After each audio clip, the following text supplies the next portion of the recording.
Hi, I'm Kim. You're watching Kim Wilson TV. My channel is dedicated to helping victims of narcissistic abuse get free and stay free. Before I get going with this video, I just want to take a moment to thank our friend Irina very much. Thank you so much for your donation to our channel's PayPal account, Irina. The donations you guys make to the channel keep the channel going and keep the channel growing. Thank you. I'd have to admit, since leaving Trevor, since getting free from him, since coming to really understand narcissism and finding you guys and moving to Mexico, I have felt a million times better. There's no denying that. Physically, mentally, emotionally, spiritually, I feel like a completely different person. Not a broken version of what I was, but very much alive and looking very positively towards the future.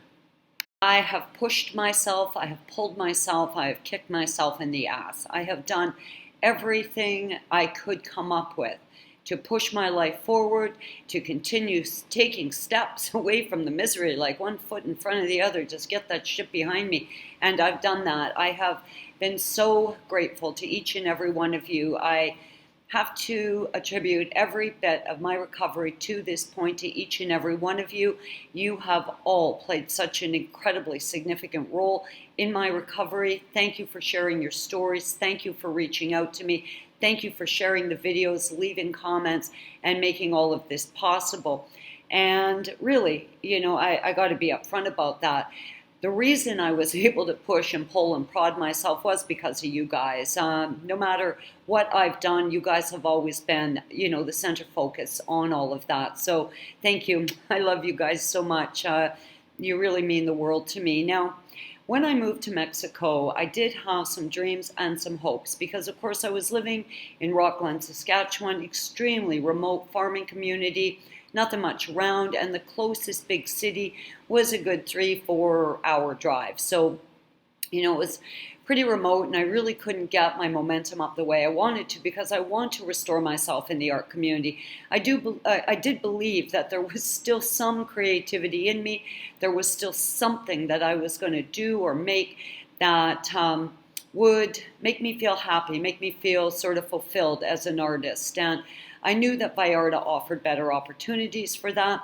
I kind of had this vision that I would reestablish myself in the art community here because I had been, quite nestled in years ago when I lived here and, was friends with all the local artists. And I really wanted to have that happen in my life again. I wanted to be able to make friendships, work on creative projects together, do some charity work in the community, and express myself creatively. Now, of course, that was, my out of the gate plan. Like I was going to get here and that's what I was going to do. And of course, with the waves, and there are waves for me in recovery. And if you too have experiences, please share that in the comments below because I'd like to hear how it's affected you. But I don't know what it's actually called. I call it waves because that's what it feels like. Like sometimes I feel really high and then low. And what I'm also finding as time has gone on, the curve of the wave stays up much longer and it'll dip down for a shorter, faster, less significant bit of time, as my recovery has progressed. But back to this creative project thing. So I definitely will admit that I have carried much of the burden of the abuse with me since I've been here in the form of lacking self-confidence, like really lacking self-confidence. I have been out to look at bead wholesalers. I've, been to the fabric store many times. I'm kind of in and out very quickly. I've been looking, I've been kind of like looking through a window at what my life could be if I could just get in the door. But, did find myself looking through a glass pane almost, not really engaging, sort of seeing it there in the distance, but not feeling well enough, strong enough, confident enough. I don't know, but I couldn't grab it. I really couldn't. So I decided about 10 days ago that this bull is running around me and I got to grab this bull by the horns because if I don't, I'm going to stay in that state and I will just feel like, my dreams are circling me and I can't quite grasp onto them. So I did something. I was definitely scared to death. I did, in the back of my mind, have this overwhelming fear that no one would respond to my action, and well, I did it. Okay, so this is what I did. I made a video reaching out to the Puerto Vallarta artists. I do have a second channel here, and that one single video is there. I don't usually keep videos there, but that channel sits there, and if I need to reach out to someone or do some kind of public announcement, I'll do it there at that channel for a period of time, and then I just remove that video. So it's kind of my little Kim Wilson public announcement channel. And that channel is called Kim Wilson TV Mexico. So anyways, I did a video there, and it was a call out to local artists in the hopes of us getting together to form an artist incubator or artist co-op, which would entail a large retail space, gallery, boutique, a small cafe, because of course many of my local artisans here, or my fellow artisans, are going to be growers and producers of organic food products, coffee, etc.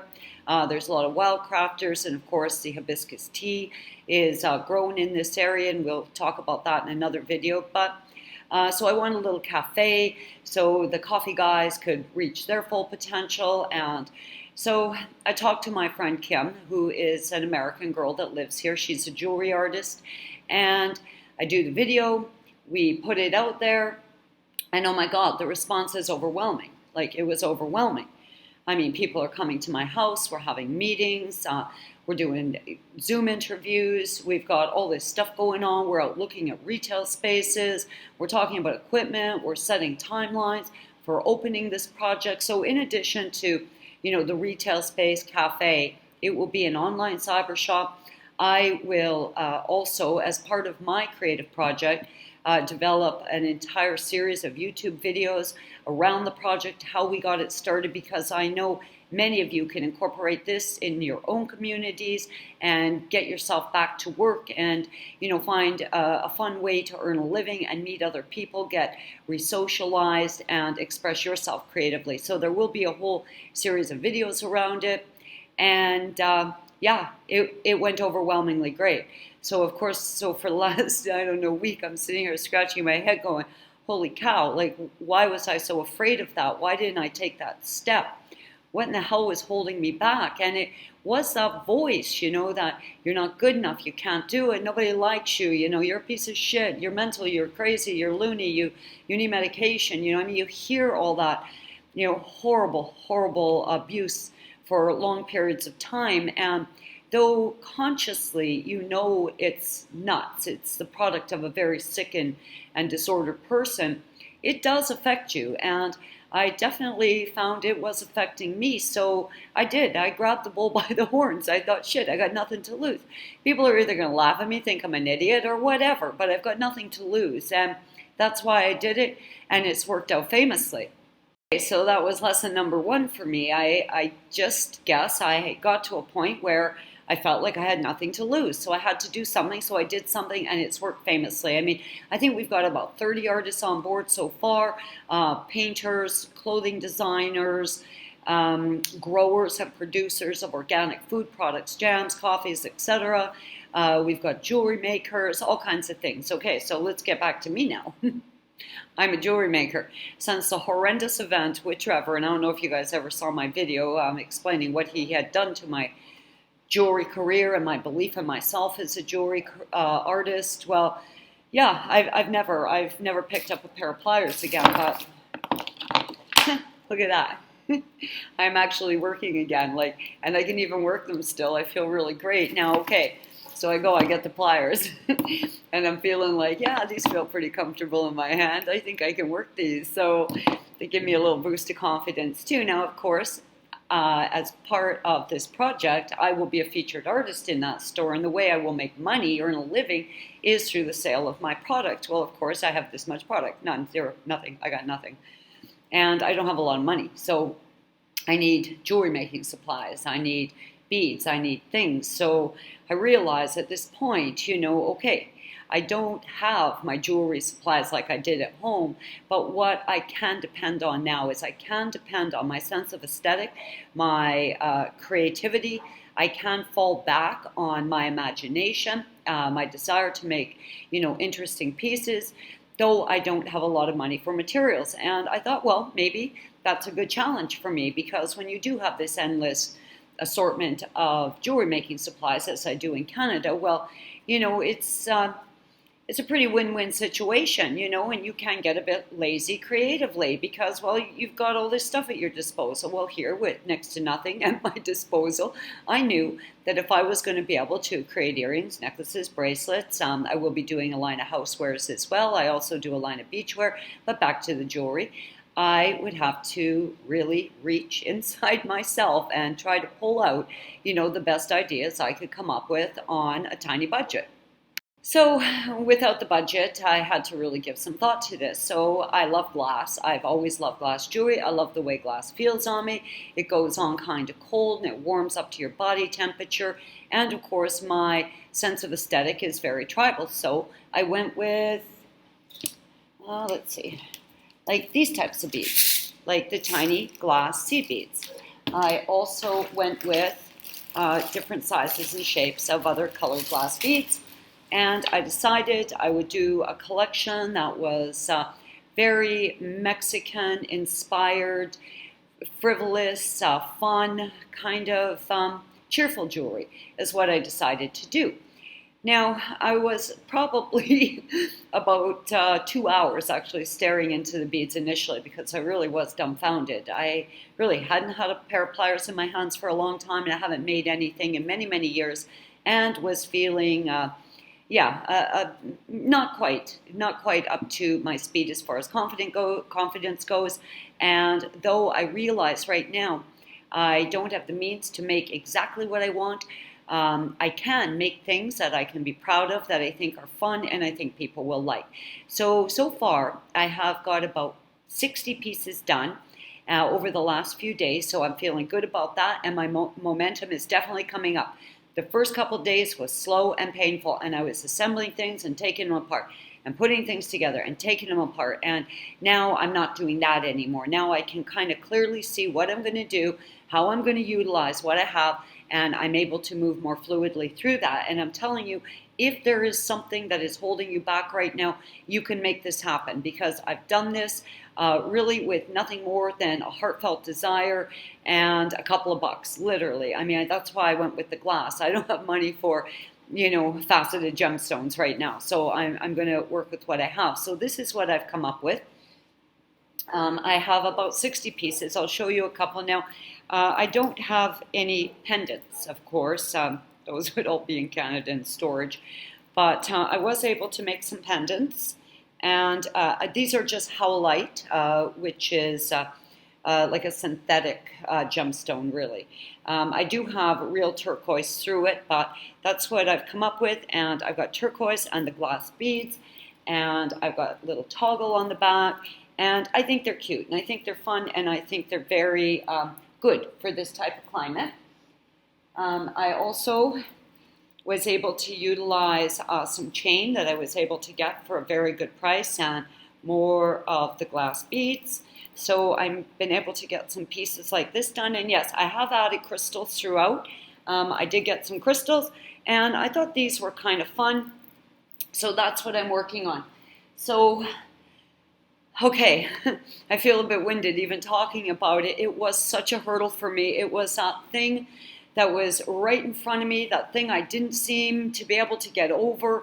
But once I put that video out and artists started to reply, and I realized, oh my God, this thing's going to move forward. I have zero inventory. I have nothing. As a jewelry maker, I often have as backup inventory, somewhere between 200 and 1,000 pieces of made jewelry. And I have nothing. So right now I'm at 60. It's a far cry from the hundreds of pieces that I will need. But as I'm going to be doing videos today, if you guys don't mind, I'll continue to show you pieces. So this is half of a necklace. It's a longer one. And it too will have one of the pendants on it that I'm making.